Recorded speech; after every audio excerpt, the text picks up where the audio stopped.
आज तो बड़ा सुकून का दिन है। ये शहर में क्या हो रहा है? हलक, जल्दी आओ। एक शैतानी बादशाह अपने फौजियों के साथ शहर पर कब्जा करना चाहता है। मुझे रास्ता दिखाओ अभी। कोई भी इस शहर को नुकसान नहीं पहुंचा सकता। हलक, हमें आप ही बचा सकते हैं। मैं आ रहा हूं शहर को बचाने। कोई भी मुझे इस शहर पर कब्जा करने से नहीं रोक सकता। हल्क यहाँ है और तुम्हारा खेल खत्म। आज से ये शहर मेरा शहर तुम्हारा रानी है।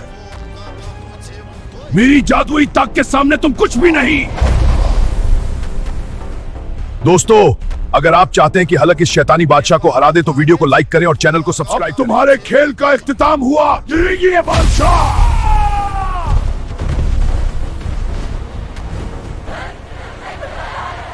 अब सब ठीक है। अगर आपको ऐसी जबरदस्त हलक कहानियां पसंद है तो हमारे चैनल शैडो बियॉन्ड टेल को सब्सक्राइब, वीडियो को लाइक करें और कमेंट भी करें।